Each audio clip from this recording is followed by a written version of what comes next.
Good morning बेटा। आज हम अपठित काव्यांश का जो पार्ट देख रहे थे उसको हम एंडिंग करते हैं। उसका लास्ट वाला जो पार्ट है, आज पार्ट 4 हमारा है, वो हम उसको देखते हैं। जो आपको यहाँ हल रहित बताया गया, हल रहित मतलब जो है आंसर इसमें नहीं है। अभी तक हमने जितने देखे उसमें जो आंसर थे, आपको उत्तर माला है या हम पीछे देखें तो आंसर उसमें आपको पीछे दिया गया था, लेकिन अभी जो हम पढ़ रहे हैं उसमें आपको सॉल्व क्वेश्चन नहीं है। हमको अभी तक हमने जो वीडियो 2-3 वीडियो देखे और अपठित जो काव्यांश की वीडियो आपको मैंने समझाए भी थे, तो इससे हमको कविता का अर्थ समझ में आया और हमने ये समझा कि किस प्रकार से हम इसके उत्तर निकाल सकते हैं।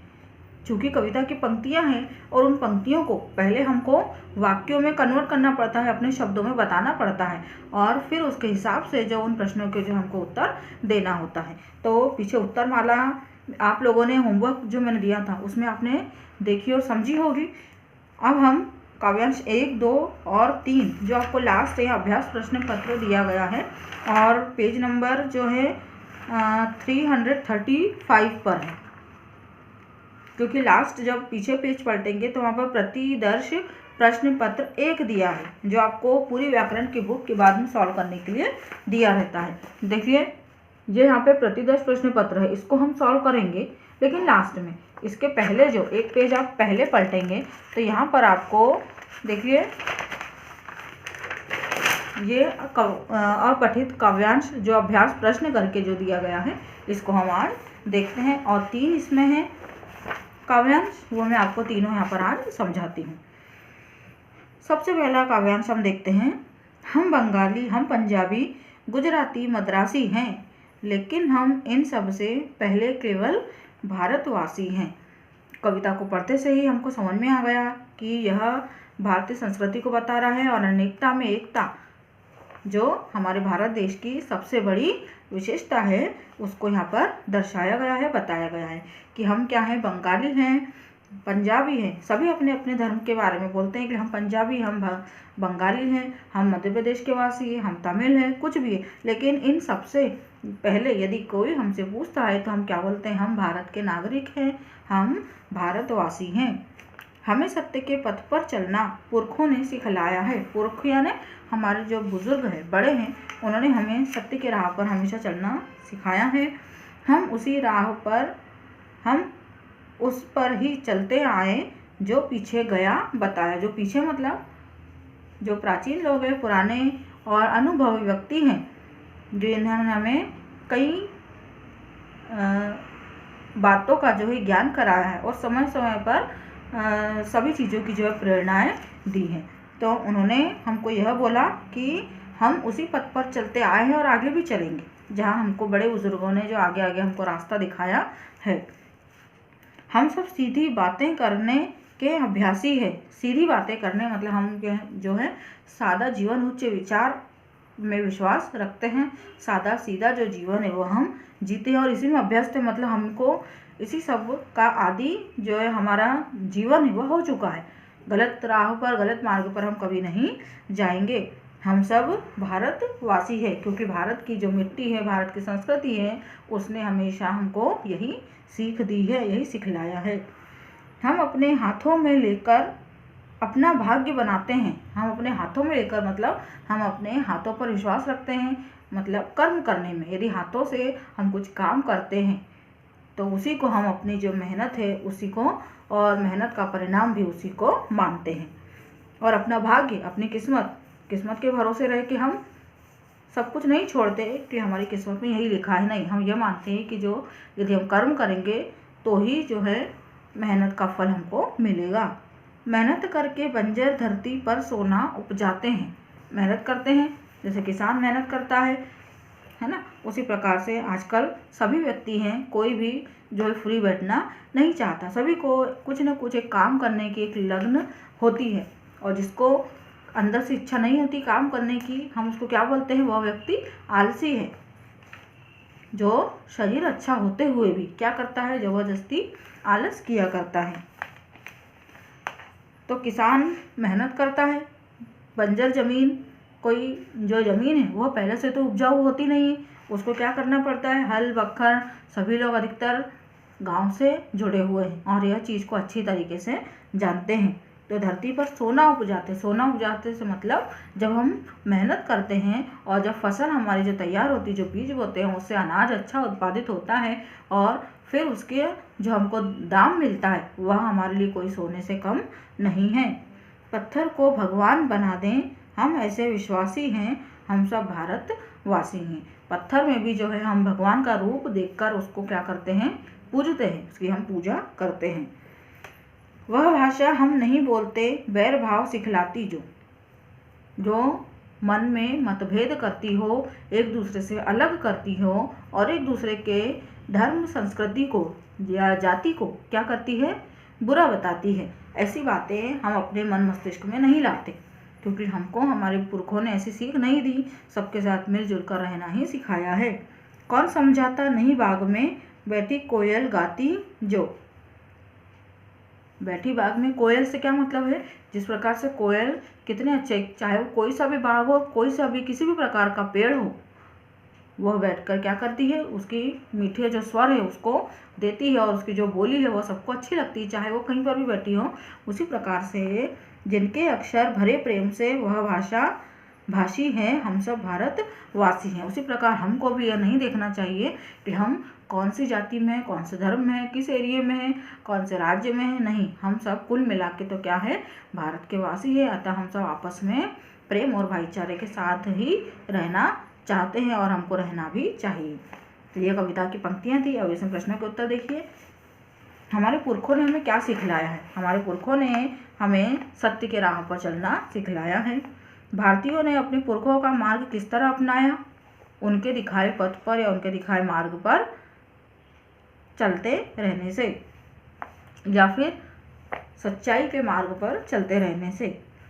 किन पंक्तियों से पता चलता है कि भारतीय अत्यंत परिश्रमी है? किन पंक्तियों से अत्यंत परिश्रमी? बीच वाली लाइन आपको दिख रही है यहाँ पर, हम अपने हाथों में लेकर अपना भाग्य बनाते हैं, मेहनत करके बंजर धरती पर सोना उपजाते हैं। फोर्थ क्वेश्चन देखिए, उपरोक्त काव्यांश से आपको क्या प्रेरणा मिलती है? क्या प्रेरणा मिलती है? सच्चाई के रास्ते पर चलने की और अनेकता में एकता, जो हमारे भारत देश की विशेषता है, उसको क्या करने की, साबित करने की सीख मिलती है। पुरखों और पत्थर शब्दों के तत्सम रूप लिखे। तो पत्थर का तो क्या हो जाता है, प्रस्तर। पत्थर का जो तत्सम रूप है उसको हम बोलते हैं प्रस्तर, और पुरखों का क्या हो जाता है, पितृ। पुरखों का जो तत्सम है उसको पितृ भी बोलते हैं। रिक्त स्थान में उचित शब्द भरकर वाक्य पूरा कीजिए। भारतीय अपनी मेहनत से, ये आपको कविता की पंक्तियां ऊपर दी गई है, आप उसमें से देखकर लिख सकते हैं। अब सेकंड वाला काव्यांश देख लिए।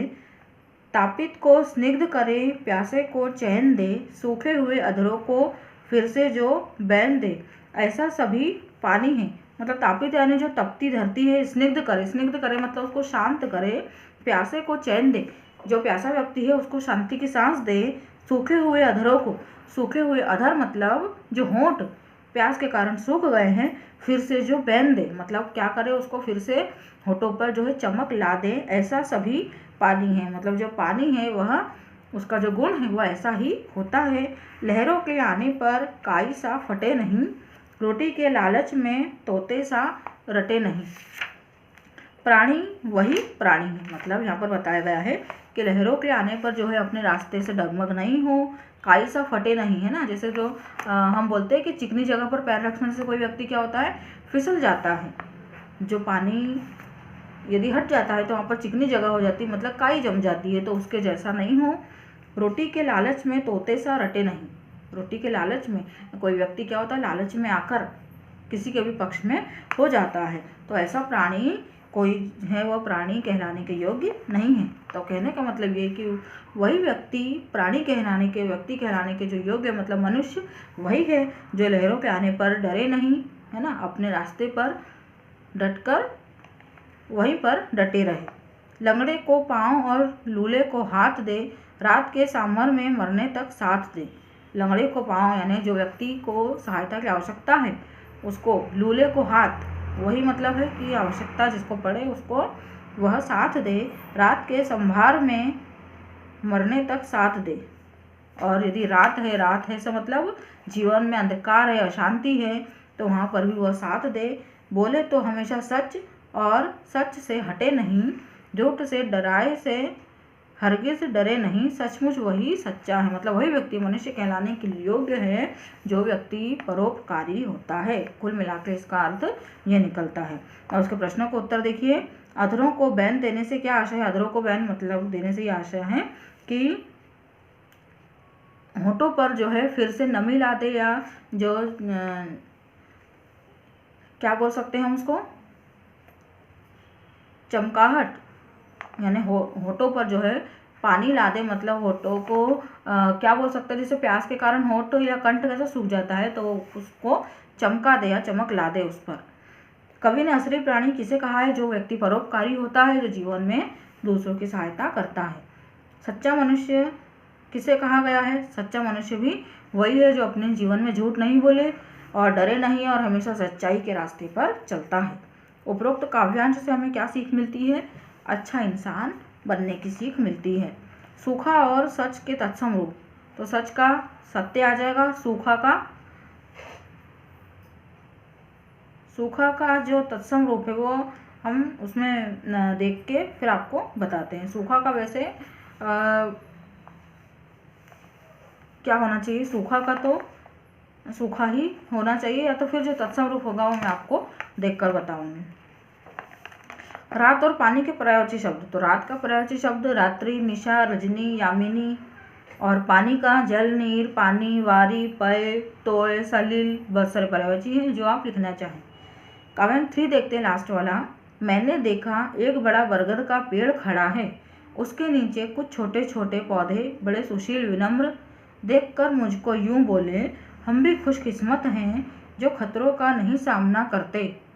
आसमान से पानी बरसे, आगी बरसे, बादल गरजे, आंधी चले, हमको कोई फिक्र नहीं है एक बड़े वरद छत्र छाया के नीचे। हम अपने दिन बिता रहे हैं, बड़े सुखी हैं। मतलब बरगद के पेड़ के नीचे जो छोटे छोटे रोपे उगाते देखा होगा आपने, तो वो जो छोटे छोटे पौधे हैं वह बोल रहे हैं कि एक बड़े जो बरगद का पेड़ है उसकी छाँव में हम डटे हुए हैं। और डटे हुए का कारण भी यही है कि जो उसके नीचे हमको छाया मिल रही है, मतलब वह जो पेड़ है हमारी ठंड, गर्मी, बरसात और सभी प्रकार के जो मौसम है, कुछ भी हो, हमको जो है वो क्या करते हैं, पेड़ है जो घना वह हमारी रक्षा कर रहा है। कवि ने बरगद के पेड़ के नीचे क्या देखा? कवि ने बरगद के पेड़ के नीचे क्या देखा कि कुछ छोटे छोटे जो पौधे हैं वह उग आए हैं। कवि से कौन बातें कर रहा है? कवि से कौन बातें कर रहा है? यहाँ पर जो छोटे छोटे पौधे हैं वे बातें कर रहे हैं। खतरों के माध्यम से किस ओर संकेत किया गया है? खतरों के माध्यम से हम बोल सकते हैं कि मनुष्य के जीवन में जो आने वाली परेशानियां हैं, कठिनाइयां हैं, वह भी, और यहाँ जो बड़ा पेड़ है उसको हिमालय पर्वत के समान भी बताया गया है। एक उपमा या उपमेय जो है वह यह भी निकलता है कि जो हिमालय पर्वत है हमारी क्या करता है, दुश्मनों से, शत्रुओं से हमारी रक्षा करता है, और हिमालय पर्वत के नीचे जो हम हैं सुख शांति की जो है वो सांस लेते हैं। तो यहाँ पर यह संकेत भी कवि का जाता है। कौन अपने जीवन को सुखी मान रहा है और क्यों? छोटे छोटे पेड़ पौधे जो है, छोटे छोटे पेड़ नहीं बोलेंगे हम, पौधे जो रोपे जो घने पेड़ के नीचे खड़े हैं अपने आप को सुखी मान रहे हैं। और क्यों मान रहे हैं? क्योंकि जो पेड़ है वह उनकी रक्षा कर रहा है। खुशकिस्मत और आसमान में उपसर्ग और मूल शब्द अलग अलग करना है। तो खुश और किस्मत, तो खुश तो उपसर्ग है, किस्मत जो है मूल शब्द है, और आसमान में आ उपसर्ग है और समान मूल शब्द। पेड़ और दिन के दो दो पर्यायवाची, तो पेड़ का हम बोल सकते हैं क्या पर्यायवाची है? तरु, वृक्ष, पादप, विटप, और दिन के दिवस, दिवा, इस प्रकार से। तो ये हमारे जो अभ्यास प्रश्नों के काव्यांश थे 1, 2, 3 वो हमारे कंप्लीट हुए।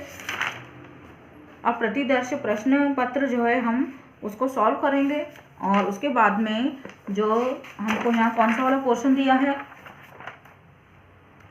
महाभारत का, फिर हम जो है उसको स्टार्ट करेंगे।